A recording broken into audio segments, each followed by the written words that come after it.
네, 오늘은 이렇게 기도하라라고 하는 제목을 가지고 우리 산상수훈의 말씀을 계속해서 말씀을 전합니다. 우리가 신앙생활을 하는 데에 가장 중요한 요소는 기도죠. 기도 생활입니다. 참된 기도 생활의 표지가 바로 기도죠. 그래서 참된 그리스도인이 되게 하는 가장 중요한 경건, 이 경건의 요소가 바로 이 기도다라고 한다는 그런 사실입니다. 자, 그럼에도 불구하고 우리는 이 기도를 하는 것을 어렵게 느끼는 그런 경우들이 있다라고 한다는 그런 사실입니다. 왜 그러냐면 우리가 기도하는 대상은 하나님이시죠. 그 하나님이 우리에게 어떤 분이시냐라는 겁니다.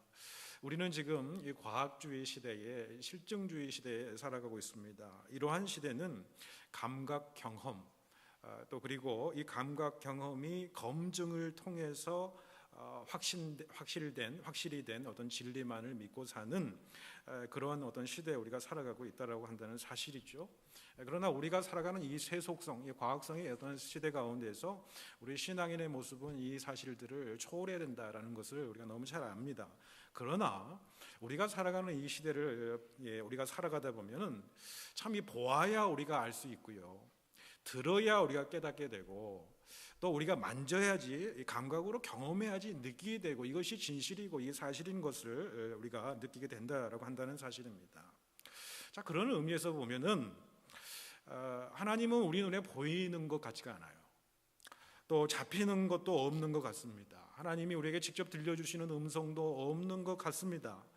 그렇기 때문에 하나님 앞에 기도한다는 것이 참 쉽지 않죠. 정말 하나님이 살아계신 하나님이시고 역사하시는 하나님이시라는 것을 우리가 믿지 못한다면, 우리 마음 가운데 그런 확신이 없다고 한다면 기도하기가 쉽지 않죠. 그래서 때로는 이런 기도가 어렵기 때문에 잘못된 기도를 우리가 하나님 앞에 올려드릴 때도 있다라고 한다는 사실이죠. 기도의 많은 정의들 가운데에 그 기도의 핵심을 담고 있는 몇 가지 정의들을 여러분에게 소개해드리면, 소리를 내든 침묵을 하든 기도는 영혼의 간절한 소원, 가슴 속에 떨리는 숨은 불꽃의 움직임이다. 우리 가슴 속에 숨을 불꽃이 있는데 우리 기도할 때 그것이 우리 영혼의 울림으로 불꽃이 움직인다는 그런 말씀입니다. 또 기도는 하나님의 지고하신 뜻을 깨달아 아는 것이다, 붙잡는 것이다, 이렇게 이야기를 합니다. 또 멋있는 표현 중 하나는 뭐냐면, 기도는 하늘과 땅이 서로 입맞추는 시간이다, 그 순간이다, 이런 표현을 시적으로 합니다. 또 우리가 잘 아는 것 중에 기도는 바로 하나님의 임재의 체험이다, 이렇게 이야기를 하기도 하고요. 또 우리가 오늘날 우리가 가장 많이 듣는 기도의 정의 가운데 기도는 영혼의 호흡이다, 또 하나님과의 대화이다, 이렇게 이야기를 합니다. 자, 이게 영혼의 호흡, 하나님과 대화, 우리가 너무나도 익숙하게 많이 들려오는 그런 말씀이겠습니다만은, 이 기도의 중요성과 필요성을 참 잘 표현해주고 있는 비유의 말씀이죠. 우리가 호흡하지 않고 살아갈 수 없죠. 호흡이 1분이라도, 단 3분이라도 끊어지면 우리는 생명을 이어갈 수 없습니다. 우리가 기도 생활을 하는 것이 무엇이냐면 바로 호흡이라는 겁니다. 영적인 호흡이라는 겁니다. 육신의 생명은 기도하지 않고도 살아가죠. 하나님의 일반적인 은총으로 살아갑니다만은 기도하지 않으면요, 우리의 영혼의 생명은 끝난 거죠. 그래서 영혼의 호흡이다라고 한다는 그런 사실입니다. 그만큼 이 기도가 우리의 삶 속에 굉장히 중요하다, 우리 신앙생활에서 굉장히 중요하다라는 것입니다. 그런데 우리의 성도들이 참 열심으로 기도하지만은 때때로 이 기도에 대한 정말 바른 지식, 기도라는 게 정확히 무엇인가, 무엇을 하나님께서 우리에게 요구하시는가, 예수님의 참된 기도의 정신이 무엇인가, 하나님이 기뻐하시는 기도가 어떤 것인가를 우리가 생각하면서 기도해야 된다라고 한다는 그런 사실입니다. 모든 기도의 정의 가운데 밑바탕에 깔려있는 핵심은 무엇입니까? 기도는 쉽게 이야기하자면 일방통행이 아니다, 그런 말씀입니다. 쌍방통행이다라는 것입니다. 커뮤니케이션이다, 이런 말씀입니다. 기도자와 하나님 쌍방 간에 이루어지는 일종의 의사소통이라는 겁니다. 커뮤니케이션이라는 그런 말씀이죠. 하지만 우리의 많은 기도들을 우리가 자세히 한번 살펴보면 이 기도자가 하나님께로 올라가는 일방통행으로 끝나는 경우들이 굉장히 많이 있다는 거예요. 아니면 우리들이 기도할 때 보면은 과연 하나님께서 내 기도에 응답하실까, 여기에 초점을 맞춰서 기도의 응답에 관심과 초점을 우리가 두기도 한다는 것입니다. 여러분 한번 생각해 보십시오. 여러분의 기도 생활을 한번 돌아보면서 나는 어떻게 기도하고 있는가? 나는 기도를 어떻게 생각하고 있는가? 여러분에게 기도라는 것이 무엇입니까? 기독교인이니까 기도가 중요하다고 하니까 그렇게 종교적인 어떤 의무감을 가지고 해야 되는 것이 기도라고 여러분 여겨지지는 않습니까? 여러분 이 시간에 정말 진지한 우리의 기도 삶에, 기도 생활에 대한 성찰이 우리 가운데 예수님의 말씀을 통해 있어야 될 줄로 믿습니다. 그래서 오늘 기도에 대한 바른 정의, 하나님의 뜻에 합당한 기도가 과연 무엇이냐? 예수님이 말씀하신 바 무엇이 잘못된 기도이고 무엇이 올바른 기도인가? 이 기도의 정신이라고 할까요? 기도의 자세라고 할까요? 기도의 진정한 내용이라고 할까요? 이러한 부분들을 우리가 말씀을 통해서 생각하고 깨닫는 귀한 은총이 우리 가운데 있기를 원합니다. 먼저 예수님께서 지적하신 이 서기관과 바리새인의 기도죠. 그 기도 가운데 잘못된 기도가 있다는 겁니다. 그 첫 번째 지적하신 내용이 5절 말씀에 있습니다. 여러분 5절 말씀을 우리 함께 같이 봉독하기를 원합니다. 5절입니다. 또 너희는 기도할 때에 외식하는 자와 같이 하지 말라. 그들은 사람에게 보이려고 회당과 큰 거리 어귀에 서서 기도하기를 좋아하느니라. 내가 진실로 너희에게 이르노니 그들은 자기 상을 이미 받았느니라. 이렇게 말씀합니다. 예수님 당시에 이 경건한 신자들은요, 이 경건의 3대 요소를 지난주에 이야기를 했습니다. 이 경건은 구제와 기도와 금식이라고 그랬습니다. 이 기도가 굉장히 중요한 경건의 요소인데 그 당시에 유대인들은 하루에 3번씩 꼭 정해진 시간을 놓고 하나님 앞에 기도를 드렸습니다. 그 시간이 3시, 6시, 9시라고 그랬습니다. 이것을 우리나라 시간으로 여기 시간으로 환산하면 오전 9시입니다. 그 다음에 정오입니다. 오후 3시입니다. 이게 정한 시간입니다. 이 정한 시간에 하나님 앞에 어디에 있든지 기도를 드렸고요. 또 가급적이면 성전 가까이 있으면 꼭 성전에 올라가서 그 시간에 하나님 앞에 기도를 드렸다라는 거죠. 우리가 사도행전 3장에 보시면 우리가 너무나도 잘 아는 유명한 사건이 베드로와 요한이 성전 미문을 지날 때에 태어나면서부터 안진뱅이 한 사람을 만나서 뭐라고 이야기합니까? 은과 금은 내게 없지만은 내게 있는 것으로 내게 주노니 곧 나사렛 예수 그리스도의 이름으로 일어나 걸으라 라고 하는 그런 메시지를 전하게 될 때에 그 안진뱅이가 벌떡 자리에서 일어납니다. 그리고 걷기도 하고 뛰기도 하면서 하나님을 찬미한 내용이 나오게 됩니다. 베드로와 요한이 왜 성전으로 올라갔을까요? 그때가 제9시입니다.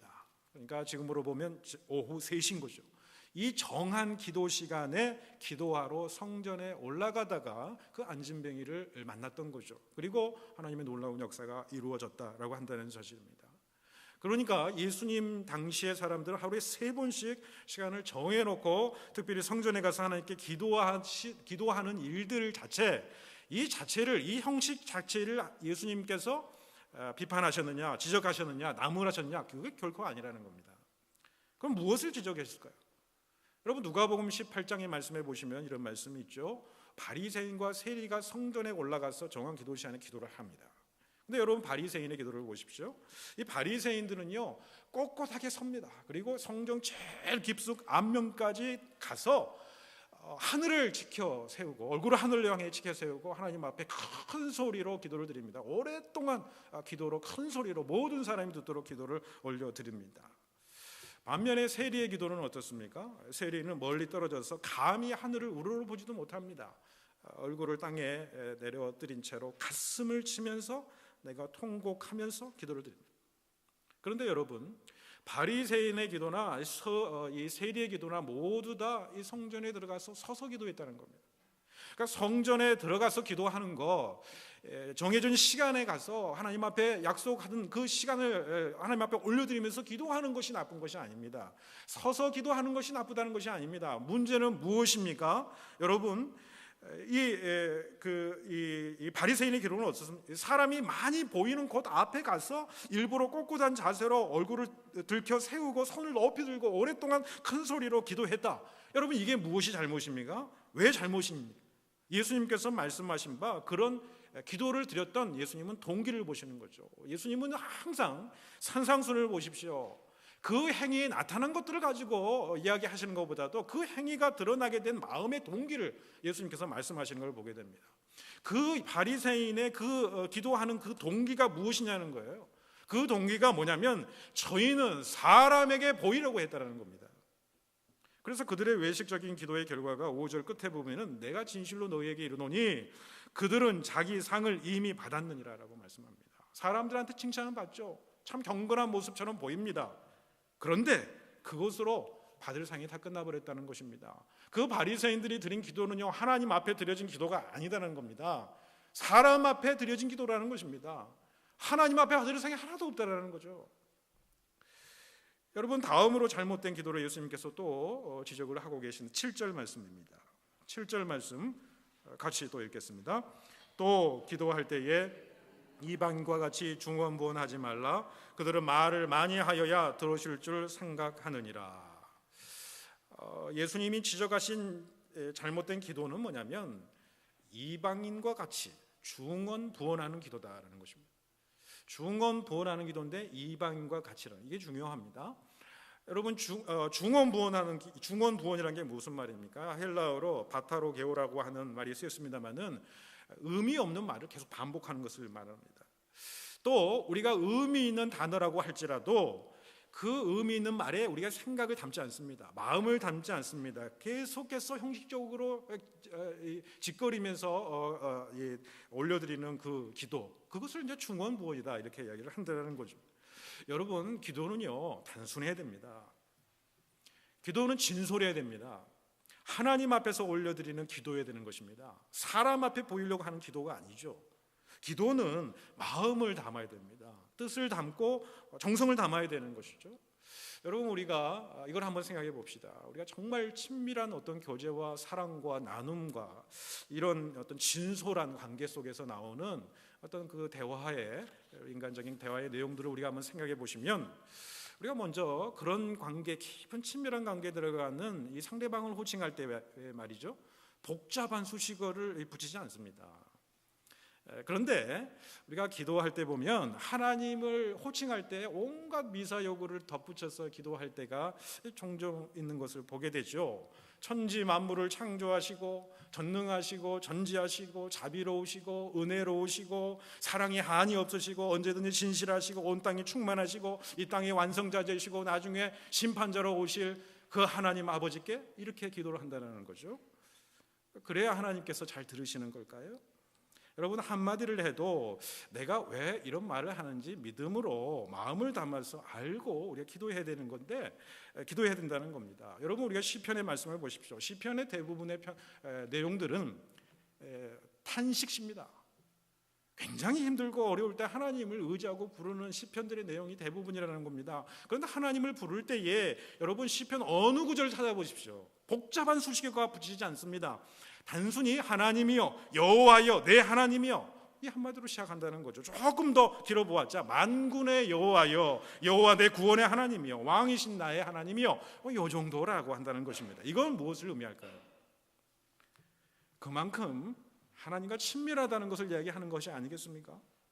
여러분, 가까운 사이일수록 부름의 말은요 짧아집니다. 왜 말이 길어지는 겁니까? 내가 친하지 않으니까, 뭔가 부탁하려고 하니까 어려운 거죠. 그러니까 자꾸 서론이 길어지는 거예요. 거리감이 느껴지니까 그렇다는 거예요. 친한 사이에는 여러분 서론이 필요 없습니다. 그래서 우리가 이야기할 때 뭔가 조금 부득이한 일이라든지 뭔가 어려운 일을 이야기할 때 서론이 굉장히 길잖아요. 그러면 서론 각설하고 본론부터 이야기하라 이렇게 얘기하잖아요. 뭐 이런 내용이에요. 친밀한 사이에서는 그렇다라는 겁니다. 여러분, 사랑하는 자녀가 아버지한테 무언가를 부탁하러 온단 말이에요. 그런데 아빠, 나 이거 필요해, 이거 사줘, 이렇게 하지, 어느 자녀가 연봉이 많으시고 잘생기시고 힘과 능력이 뛰어나시고 남자다운 기상이 있으시고 대범하시고 우리의 필요를 아시는 아버지요, 이렇게 부르는 자녀가 어디 있냐는 거예요. 온갖 미사여구, 형용사가 난무하고 때로는 어떤 문학적인 기교 통해서 하나님 앞에 기도하려고 하는 것은 뭐냐면, 뭔가 내가 친밀하지 못하다는 그런 것들을 이야기한다는 거예요. 뭔가 다른 목적이 있는 거야, 기도 가운데. 뭐냐면 자신의 욕심을 이루어보는 거예요. 자신의 뜻을 이루어보고자 서론이 긴 거예요. 남에게 자신을 드러내 보이고 싶은 거예요, 기도하면서. 이거를 예수님께서 뭐라고 하신 겁니다. 기도는 단순해야 됩니다. 하나님 앞에서 하나님 모르실 것이 뭐가 있습니까? 친솔해야 되는 거죠. 친밀감을 느끼게 하는 것이 기도라는 것입니다. 자신이 드러나면 안 됩니다. 기도는 하나님 앞에 올려드리는 거죠. 특별히 주님은 중언부언하지 말라의 앞에 이방인과 같이라고 하는 말씀을 붙였습니다. 이방인의 기도의 특징은 말하냐면 중언부언입니다. 여러분, 똑같은 기도를 반복하더라도 정말 내가 진실한 마음으로 간절하게 하나님 앞에 기도한다면 똑같은 기도를 드린다고 할지라도 그건 중언부언이 아닙니다. 그런데 이방인과 같이 중언부언하는 것이 무엇입니까? 여러분, 예수님의 기도를 생각해 보시죠. 겟셋마네에서 십자가를 지시기 전에 기도하실 때 어떻게 됐습니까? 십자가를 앞에 두고 똑같은 내용을 3번이나 반복해서 기도하지 않습니까? 내 아버지요, 만일 하실 말을 하시거든 이 잔을 내게서 지나가게 하십시오. 그러나 내 뜻대로 하지 마시고 아버지의 뜻대로 하옵소서라고 똑같은 기도를 하나님 앞에 3번씩이나 간절하게 기도를 드렸는데, 어떻게 기도를 드렸냐면 흘러내리는 땀이 땅에 떨어지는 핏방울과 같이 기도했다, 이렇게 이야기를 하고 있습니다. 이거는 중언부언한 기도가 아니죠. 같은 내용을 가지고 기도하더라도 이건 중언부언이 아닙니다.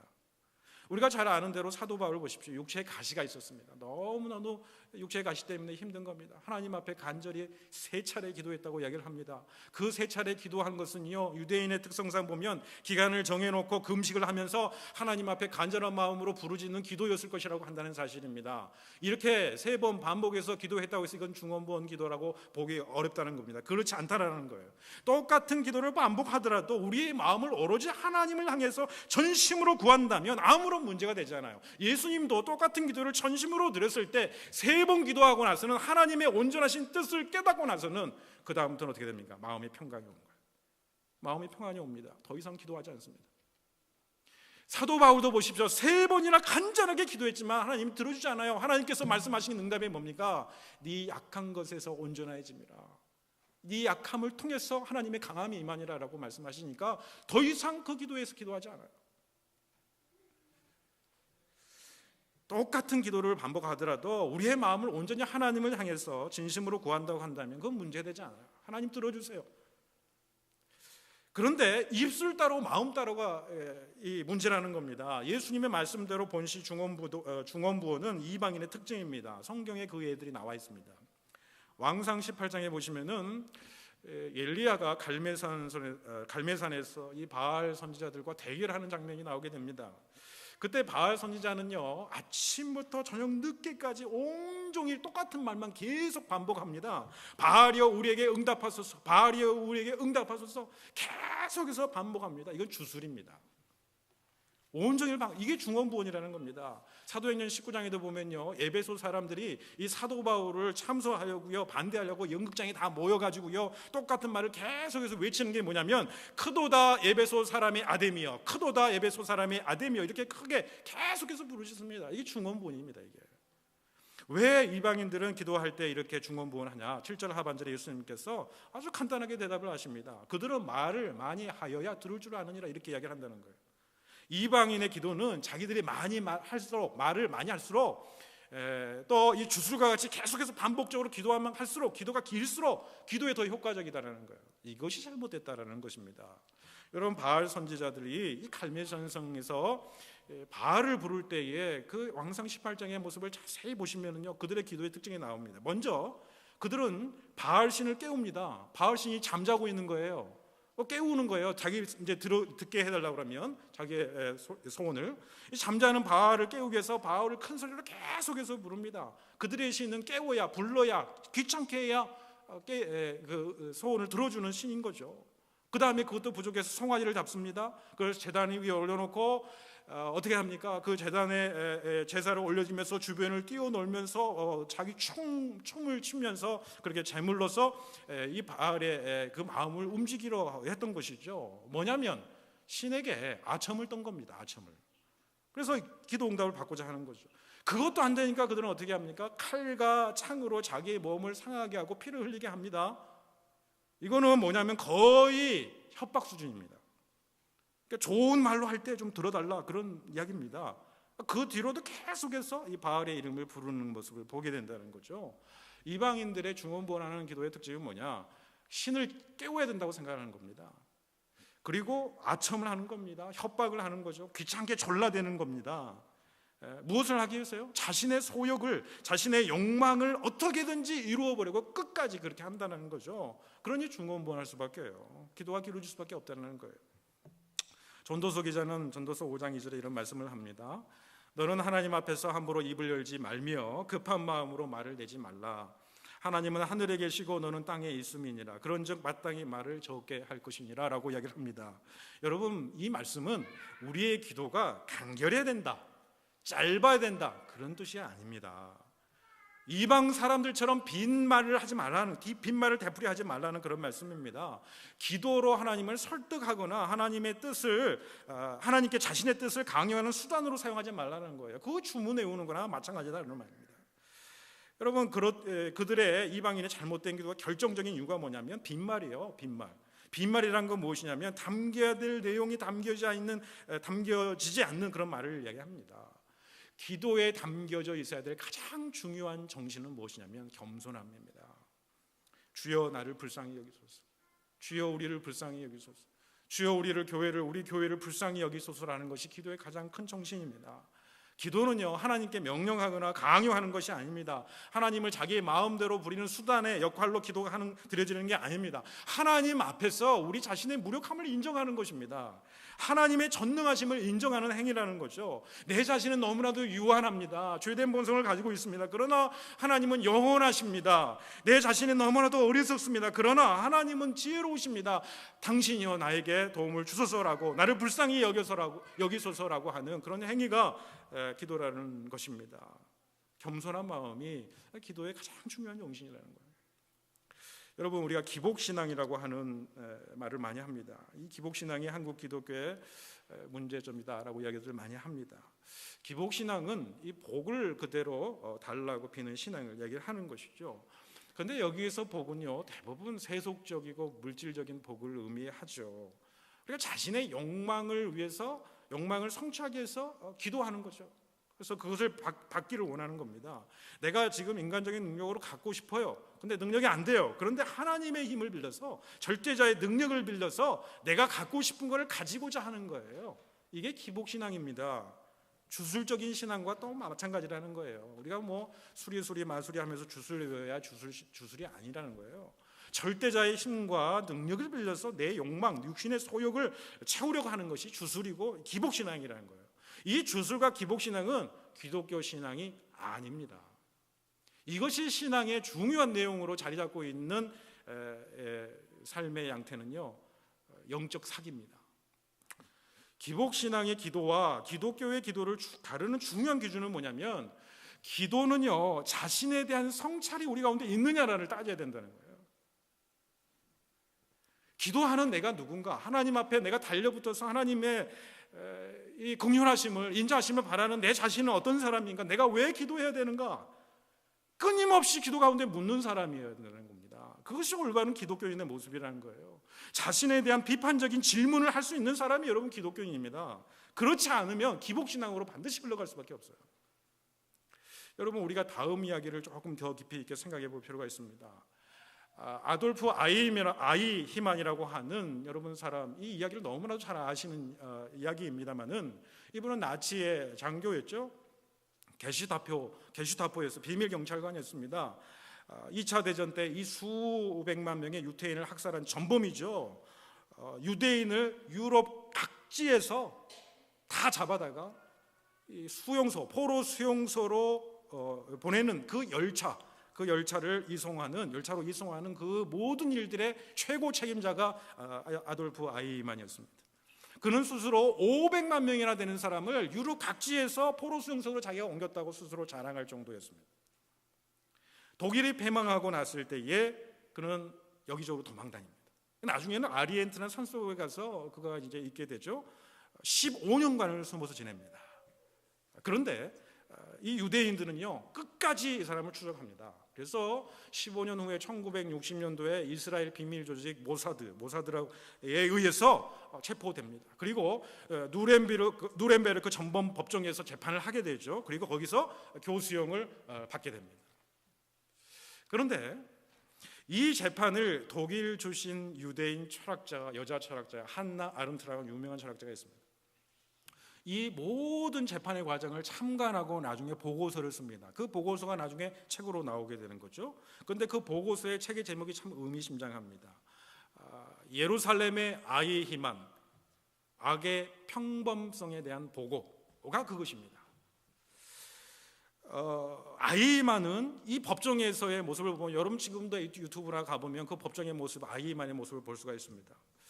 그런데 자기가 한 일에 대해서 조금도 양심의 가책을 느끼지 않고 있습니다. 자신이 저지른 모든 일들은 그저 히틀러의 최고 권력자의 명령을 따랐을 뿐이다. 나는 그 명령에 순종했을 뿐이다 라고 이야기하면서 양심의 가책을 받지 않습니다. 내게 잘못은 없다. 나는 명령을 따랐을 뿐이니 잘못은 위 대가리가 있다. 그런 말씀입니다. 그러면서 이 한나 아렌트가 무슨 이야기를 여기서 하냐면 이렇게 이야기를 했습니다. 다른 사람의 처지를 생각할 줄 모르는 생각의 무능은 말하기에 무능을 낳고 행동에 무능을 낳는다. 그는 아주 근면한 인간이었다. 그 근면성 자체는 결코 범죄가 아니다. 그러나 그가 유죄인 명백한 이유는 아무런 생각이 없었기 때문이다. 그는 다만 스스로 생각하기를 포기했을 뿐이다. 이런 이야기를 했습니다. 아렌트가 보기에도요, 여러분 화면을 보십시오. 무슨 악의 화신처럼 이상에 뿔 달린 사람처럼 생길 것 같은데요, 그렇지 않아요. 굉장히 평범하고 선해 보이는 얼굴의 상이었습니다. 단지 그의 잘못은 뭡니까? 생각하고 판단하는 데 있어서 무능력했다라는 겁니다. 아무런 생각이 없습니다. 아무런 의식도 없이 오로지 그 잘못된 권위가 명령을 하니까 행했다라는 거예요. 그러면서 이 아렌트가 무슨 얘기를 했냐면, 무사고 비판 능력의 부재가 거대한 악의 실체였다, 그렇게 이야기를 합니다. 비판적 사고 없이 명령에 무조건 복종하고 다수의 의견에 따르려고 하는 그런 경향, 악이라는 건 뭐냐? 비판적 사회의 부재다. 이런 유명한 이야기를 했습니다. 여러분, 우리가 우리 신앙생활에 여기에 대비해서 생각해 봐야 됩니다. 우리 기도 생활도 마찬가지입니다. 우리의 기도가, 우리의 신앙생활의 가장 중요한 요체는 무엇입니까? 하나님 앞에 자신을 살피는 겁니다. 하나님 앞에서 내 자신은 어떤 사람인가? 하나님의 말씀 앞에서, 말씀의 권위 앞에서, 말씀의 빛 앞에서 나는 어떤 사람인가를 바라보고 하나님의 빛으로, 하나님의 시각으로 자기 자신을 비판적으로 바라볼 수 있는 마음, 이게 가장 중요한 마음입니다. 예수님께서 산상수훈에서 계속해서 반복해서 말씀하시는 것은 뭐냐면 인간의 마음의 동기입니다. 내 마음의 중심을 살피시는 그 하나님, 그것이 잘못된다면 행동으로 반드시 옮겨진다, 그런 말씀 아니겠습니까? 여러분, 하나님 앞에서 내 자신을 살피고 말씀 앞에서 벌거숭이처럼 드러난 내 자신의 모습을 살피고 내가 하나님 앞에서 온전한 모습으로 다시 서지 않는다면 바리새인의 기도와 우리가 기도가 다를 게 뭐가 있냐는 거예요. 이방인의 중언부언하는 기도와 우리의 기도가 다를 게 뭐가 있느냐라는 것입니다. 말씀 앞에, 기도 중에 하나님 앞에 벌거벗은 것처럼 내가 드러나는 그런 시간, 그 시간이 우리의 기도의 생활이 굉장히 중요하다라고 하는 것이 주님께서 주시는 메시지입니다. 그러면 여러분, 이제 주님께서 말씀하신 올바른 기도가 무엇이냐? 올바른 기도는요, 여러분, 골방 기도입니다. 골방 기도. 6절 말씀 보시겠습니다. 6절 말씀 함께 같이 읽겠습니다. 너는 기도할 때에 내 골방에 들어가 문을 닫고 은밀한 중에 계신 내 아버지께 기도하라. 은밀한 중에 보시는 내 아버지께서 갚으시리라. 아멘. 골방이라고 하는 것은 글자 그대로 아무런 방해를 받지 않고 단둘이 만날 수 있는 공간을 의미하는 거죠. 사방이 벽으로 둘러싸인 작은 공간만을 이야기하는 것이 아닐 것입니다. 여러분, 우리는 어디에서든지 무엇을 하든지 기도의 골방을 만들 수가 있습니다. 다른 사람으로부터 방해를 받지 않고요, 보이지 않는 하나님 앞을 내 앞에 모시고 내가 그분과 단독자로 상대할 수 있는 여건만 된다면 그것이 우리에게는 골방이라는 거예요. 골방은 장소적 개념보다는 우리 마음의 상태를 이야기하는 것입니다. 여러분, 기도의 궁극적인 목적이 무엇입니까? 하나님과의 관계 회복입니다. 하나님 안에 들어가는 것이죠. 오늘도 우리 찬양대가 찬양드렸다시피 우리는 포도나무의 가지입니다. 포도나무에 붙어 있을 때 우리는 의미가 있는 거죠. 예수 안에 있는, 하나님 안에 있는 우리 자신의 모습을 발견해 나가는 거, 하나님과 연결되고 커넥션이 이루어지고 하나님과 소통이 이루어지고 커뮤니케이션이 이루어지고 하나님과 사귀는 거, 커뮤니언이 이루어지는 거, 여러분, 이것이 기도라는 거예요. 그러니까 이 기도는 우리의 마음을 온전히 모아서 온전히 하나님께로만 향하는 것이 옳은 기도라는 것입니다. 세상 사람들로부터 모든 일들로부터 눈을 감고 오직 주님만 바라보는 기도가 골방 기도라고 한다는 사실이죠. 여러분, 기도는요, 하나님의 자녀된 우리와 하나님께서 마음을 열기를 원하시고 사랑을 하나님께서 우리에게 주고 또 받기를 원하시는 하나님 자신의 아이디어고 하나님이 우리에게 주신 소중한 은혜의 선물이다라는 겁니다. 골방에서 하나님이 기도하는 동안에 하나님은 우리를 어떻게 바라보시냐면 얼마나 우리를 사랑으로 바라보시는지 그 골방의 기도를 통해서 하나님의 사랑을 우리에게 전해주시기를 원하셨던 거죠. 여러분, 스바냐 3장 17절에 뭐라고 고백합니까? 너희의 하나님 여호와가 너희 가운데 계신다고 그랬습니다. 그는 구원을 베푸실 전능자시라고 그랬습니다. 그 하나님이 너로 인하여 기쁨을 이기지 못하여 하시며 너를 잠잠히 사랑하시며 너로 인하여 즐거이 부르며 기뻐하시리라라고 이야기를 합니다. 하나님이 우리 안에 기도 중에 하나님이 잠잠히 우리를 사랑하신다는 겁니다. 우리를 바라보시는 것만으로, 우리가 기도할 때 하나님과 함께 있는 것만으로도 우리를 너무 기뻐하시고 우리를 즐거워하시는 그 하나님, 그래서 하나님은 우리를 골방에서 만나주시는 거죠. 그래서 골방에서 만나주시는 하나님께서 은밀한 중에 우리를 바라보시고 응답해 주신다라고 한다는 사실이죠. 어느 신학책에 보니까 왜 하나님은 골방 기도를 드리라고 하시느냐, 왜 골방을 하나님이 특별히 좋아하시느냐 그랬더니 이분이 어떻게 대답하냐면 하나님은 로맨스를 즐기시는 하나님이다, 이렇게 표현을 했습니다. 참 좋은 표현이 아닌가 싶습니다. 여러분, 사랑에 빠진 연인들을 한번 우리가 생각해 보죠. 우리가 인생을 살아가면서 여러분도 처음 이제 평생의 짝을 만나셨을 때 사랑에 빠져 연애할 때를 여러분 생각해 보시면 그때만큼 행복한 때가 없지 않습니까? 참 좋은 때라고 이야기를 하지 않습니까? 그런데 그 연애를 다른 사람에게 부탁한 사람이 있습니까? 대리 연애시키는 사람이 있습니까? 대리 운전을 들어봐서도 이런 건 들어보지를 못했어요. 진정한 사랑하는 사이에 사랑을 주고받는 그 기쁨은요, 다른 사람이 대신 하라고 하는 법이 없는 것이죠. 또 연인들의 특성들을 보면요, 한 가지가 있습니다. 같이 모임을 가지더라도 아주 기가 막히게 사람이 없는 장소를 찾아갑니다. 그래서 단둘이 앉아가지고 아무런 방해를 받지 않고 마음과 마음을 열고 사랑을 주고받기를 원하는 거죠. 근데 그게 자연스러운 거죠. 방해받지 않는 곳에서 단둘이 앉아서 마음과 마음을 나누는 곳에서 하나님은 우리에게 자기의 사랑을 표현하고 싶은 겁니다. 내가 너를 기뻐하고 내가 너와 함께 있고 내가 너를 생각할 때마다 내 기쁨이 너무 흘러넘친다는 거예요. 주체하지 못한다는 거예요. 내가 너를 생각하기만 하면 너무 즐겁다는 거예요. 내가 너를 골방에서 그렇게 만나고 싶다라는 그런 말씀이에요. 여러분, 어거스틴은 뭐라고 그러냐면 참되고 완전한 기도는 사랑 외에 아무것도 아니다 그랬습니다. 우리가 사랑으로 하나님 앞에 드려지는 기도가 참된 기도라고 한다는 거예요. 누가 거기 사이에 끼어들 수가 없는 거죠. 그 참된 기쁨을, 즐거움을 누리는 자에 누가 끼어들 수가 있겠습니까? 그래서 주님은 우리 하나님이 뭐라고 그럽니까? 은밀한 중에 계시고 은밀한 중에 보시는 하나님이다, 이렇게 말씀하신다는 거예요. 여러분, 마지막으로 주님은 우리에게 기도에 대해서 무슨 말씀을 합니까? 8절입니다. 함께 같이 읽겠습니다. 시작. 그럼 그들을 구하기 전에 너희에게 있어야 할 것을 하나님 너희 아버지께서 아시느니라. 아멘. 여러분, 그러면 우리가 질문할 수가 있습니다. 주님께서 다 알고 계신데 왜 우리가 굳이 기도해야 됩니까? 알고 계시면 알아서 우리의 필요를 채워주셔야 좋은 하나님 아니십니까? 미리 알아서 주실 것이지 왜 우리 보고 굳이 기도하라고 하십니까? 하나님께서 우리의 필요를 다 알고 계심에도 우리가 기도해야 될 이유가 있습니다. 그것은 먼저 기도는요, 하나님을 인정하는 행위예요. 인정하는 것입니다. 기도는요, 우리가 하나님의 은혜로 살아왔음을 내가 인정하는 거예요. 내가 하나님 없이는 내가 인생 한 순간도 살아갈 없음을 인정하는 행위라는 거예요. 하나님께서만이 심정하는 우리의 영적인 피로와 영혼의 갈급한 심령을 채워줄 수 있을 분임을 인정하는 행위라고 한다는 거예요. 하나님 없이는 내가 살 수 없습니다라고 인정하는 행위라는 거예요. 하나님은 우리 모든 걸 다 알고 계시죠.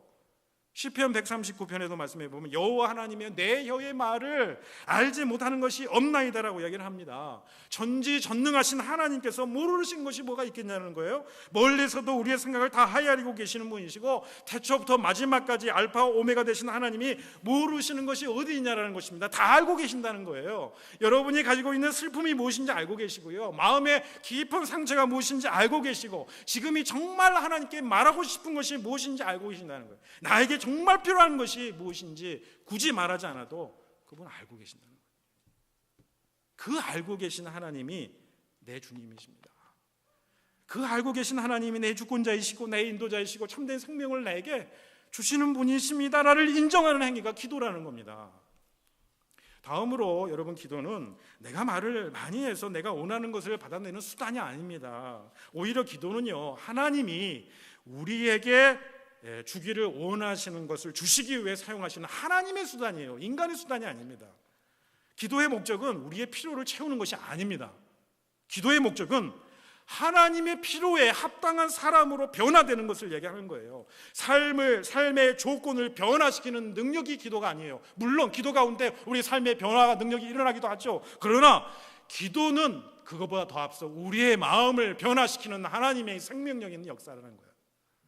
내가 원하는 것은, 내가 소욕하는 것은 얻어진 게 없어요. 내 환경도 변하지 않아요. 바뀌지 않아요. 그런데 놀랍게도 계속 골방에서 하나님과 기도하다 보면은 내 자신이 변해요.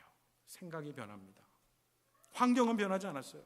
그러나 그 놀라운 하나님의 인자하심과 긍휼하심에 나도 모르게 그 하나님의 품에 잠겨 있게 되면은 내 생각이 바뀌어지는 거예요. 내 기도 제목도 바뀌어집니다. 내 삶이 바뀌어진다는 것입니다. 하나님의 사랑을 기도 가운데 깊이 체험했더니 나를 사랑하시고 기뻐하시고, 그 기뻐하시는 것이 주체할 수 없을 정도로 나를 사랑하시는 그 하나님을 기도 가운데 만나면 내가 늘 하나님 주세요, 이거 주세요, 저거 주세요 라고 불렀던 그 욕심 부렸던 것들이 나도 모르게 사라져버립니다. 기도 가운데 사라져버려요. 내가 그렇게 지금까지 무겁게 느껴졌던 십자가, 정말 짐지기 싫은 십자가, 이 십자가가요, 기도 가운데 가볍게 여겨집니다. 왜요? 기도 가운데 하나님의 위로와 풍성한 은혜가 함께 하시면요, 십자가를 지는 것이 내 힘과 능력으로 지는 것이 아니라 주님께서 나와 더불어 멍에를 함께 계시는구나, 이걸 깨닫게 되는 거죠. 주님이 나와 멍에를 함께 가시니 그 십자가가 십자가로 느껴지지 않은 겁니다. 오히려 십자가가 나에게는 영광으로 다가오는 겁니다. 십자가 나중에는 부활의 능력으로 다가오게 된다고 한다는 사실이죠. 지금까지 맨날 불평했습니다. 불만했어요. 근데 기도 가운데 보니까 갑자기 내 입에 찬송이 나오는 거예요. 내 생각이 변화되는 겁니다. 마음이 변화돼요. 그러니 삶이 변화되는 거죠. 그러면서 결국에는 예수님이 기도하셨던 것처럼 아버지여 내 뜻대로 마옵시고 아버지의 뜻대로 하옵소서라고 하는 기도를 드린다는 거예요. 어느 목사님이 비행기를 타고 가시다가요, 겪은 아주 짤막한 이야기를 영적으로 이렇게 캐치를 하셨어요. 어떤 내용이냐면, 우리가 비행기를 타다 보면은 갑자기 무슨 제트기류라든지 기상이 갑자기 악화돼가지고 굉장히 이 비행기가 계속 막 이렇게 흔들리게 되고 그럴 때 사람들은 긴장할 수밖에 없잖아요. 기장이 약의 방송이 나오기도 하고 벨트를 매라는 신호도 나오게 되고 그러면 사람들이 긴장할 수밖에 없죠. 먼 허공에 떠가지고 이게 큰일 날 수 있는 상황이잖아요. 근데 그런 상황이 왔다는 거예요, 그 목사님한테. 그래서 다 긴장하고 있었는데 뒤에서 키득키득 우는 소리가 막 들리대는 거예요. 그래서 자기도 모르게 뒤를 딱 돌아서 보았더니 어떤 사람들이 귀에 리시버를 딱 끼고서는 끼끼거리면서 막 웃더라는 거예요. 코미디 프로그램을 듣고 있었던 거죠. 그걸 들으니까 재밌는 거예요. 자기 혼자 막 웃는 거죠. 모든 사람들은 심각하거든요. 지금 긴장하고 있거든요. 근데 자기는 즐거운 거예요. 그것을 보면서 목사님이 이렇게 깨달았다는 거 아닙니까? 저 사람하고 나하고 다른 게 뭘까? 저 사람은 듣는 것이 있고 나는 듣지를 못한다는 거예요. 그게 차이다. 여러분, 여기에 진리가 있지 않겠어요? 우리가 살아가는 세상 너무 험악한 세상이잖아요. 우리 장로님 기도했지만 온갖 세상 가운데, 유럽과 온 세상 가운데 이 테러가 일어나고 정말 악이 횡행하는 이 시대에 들려오는 소리가 전부 다 암담한 현실 가운데에 살아가고 있는 이 험악한 세상에 살아가는 우리 자신의 모습을 보면, 이 사람만 보면, 세상만 바라보면은 가슴이 터지죠. 불안하죠. 근심이 있죠. 염려가 있죠. 늘 긴장하죠. 듣는 소리마다 즐거운 소리가 없어요. 이런 세상 살아가면 가슴이 참 답답하죠. 안전벨트를 매도 안심할 수 없는 상황이라는 겁니다. 어떻게 해야 됩니까? 만나야죠. 누구를 만나야 됩니까? 하나님을 만나야 됩니다. 하나님의 음성을 기도 가운데, 골방 기도 가운데 하나님의 음성을 듣는 거죠. 그 음성을 들으면요 달라진다는 거예요. 그럴 때에 세상은 근심, 걱정, 염려 모든 것들로 암흑의 세계로 가득 차 있지만은 나는 찬송할 수 있는 거죠. 나는 평안할 수 있는 겁니다. 골방에 들어가서 하나님을 만나는 기쁨이 있어요. 그 기쁨이 있으면 소돔과 고모라 같은 세상이라고 할지라도 험악한 이 말년의 삶을, 말년의 세상을 살아가는 세상 가운데서도 우리 그리스도는 실망할 필요가 없습니다. 왜요? 종국에는 예수 그리스도와 그의 나라가 승리할 걸 우리는 믿기 때문입니다. 기도 가운데 그 하나님의 음성이 들려지면 이런 확신이 생긴다는 거예요. 내 앞에 있는 문제가 산더미처럼 지금 있어요. 그런데 골방 기도를 하게 되면 그 문제가 하나님보다 크지 않게 되면 우리가 고백하게 되더라는 거예요. 하나님을 만나고 나오게 되면 문제가 작아 보여요. 문제가 없어지지는 않아요. 그런데 낙담이 되지 않아요. 왜요? 내게 능력 주시는 자 안에서 내가 모든 것을 할 수 있다고 하나님께서 말씀해 주시기 때문이라는 거예요. 그 하나님을 내가 만나고 있기 때문에 뭘 우리가 낙심합니까? 여러분, 우리가 이 말씀 끝나고 우리 헌금 찬송 때 찬송을 부르잖아요. 월퍼드 목사님이 지으신 찬송인데, 내 기도하는 그 시간 그때가 가장 즐겁다. 이 세상 근심 걱정에 얽매이 나를 부르사 내 진정 서원 주 앞에 낱낱이 바로 아리어 큰 불행당에 슬플 때에 나 위로받게 하시니 그 기도하는 시간이 정말 즐겁다. 여러분, 정말 여러분의 기도 시간에 정말로 기쁩니까? 평강이 임하십니까? 그런 은혜가 세상 근심 걱정 염려거리에 붙들려 매달려 있는 그 상황 가운데서 우리 하나님 앞에 기도하는 그 시간이 우리에게 참된 영혼의 기쁨과 영혼의 안식을 모든 성도님들에게 더하여 주시는 은혜가 충만하게 임하기를 축원해 드립니다. 여러분, 기도의 자리는 축복된 자리입니다. 하나님의 마음이 내 마음이 되고요, 내 마음이 하나님의 마음이 되는 그런 교제의 장이라는 거죠. 기도는요, 하나님의 마음이라고 하는 호수에 내 영혼이 점점 조금씩 잠겨 들어가는 것이다, 이렇게 표현을 누군가 했습니다. 그 하나님의 마음의 호수에 우리가 기도 가운데 잠기게 되면은 하나님과의 은밀한 사귐과 교제가 이루어지게 되고, 그 가운데는 누구도 빼앗아 갈 수 없는 기쁨과 평강과 평안이 우리에게 임한다는 겁니다. 여러분, 이게 기도의 은혜입니다. 축복입니다. 우리가 원하는 대로, 육신의 소욕대로, 욕망대로 우리가 응답받는 것이 기도가 아니라는 거예요. 그 기도가 그 참된 축복이 아니라는 겁니다. 골방 기도는 우리의 영적인 고함을 하나님의 충만함으로 채우는 것이 기도고, 우리의 연약함을 하나님의 능력으로 대신하는 것이 기도고, 우리의 필요를 하나님의 성실하심으로 채워 나가는 것이 기도다라는 것입니다. 계시록 5장 8절에 우리의 기도를 뭐라고 하냐면, 하나님께서 기뻐 받으시는 아름다운 향기다, 이렇게 말씀하셨습니다. 이 향은 성도의 기도다, 이렇게 이야기했습니다. 여러분, 하나님께서 기뻐 받으시는 아름다운 기도의 향기, 그 기도의 향기를 하나님 앞에 올려드림으로 하나님 안에서 기쁨과 평강과 자유함과 누구나 어떤 상황도 빼앗을 수 없는 참된 평강을 누리시며 살아가시는 저와 여러분 될 수 있기를 축원해 드립니다. 기도드리겠습니다. 사랑의 하나님, 은밀하게 하나님 앞에서 사랑의 언어인 우리의 기도를 통해서 하나님 마음이 내 마음이 되고 내 마음이 하나님 마음이 되는 참된 교제가 이루어지게 하여 주시옵소서. 골방 기도를 통하여 하나님의 충만함을 경험하게 하시고, 하나님의 능력이 우리의 연약함 가운데 임하사 우리 안에 참된 기쁨과 평강을 누리는 저희들이 되게 하여 주셔서 날마다의 삶 속에서 주님과 교통하며 주님의 임재를 느끼며 함께 동행하는 그런 승리의 삶을 살아가게 하여 주시옵소서. 예수님의 이름으로 기도 올리옵나이다. 아멘.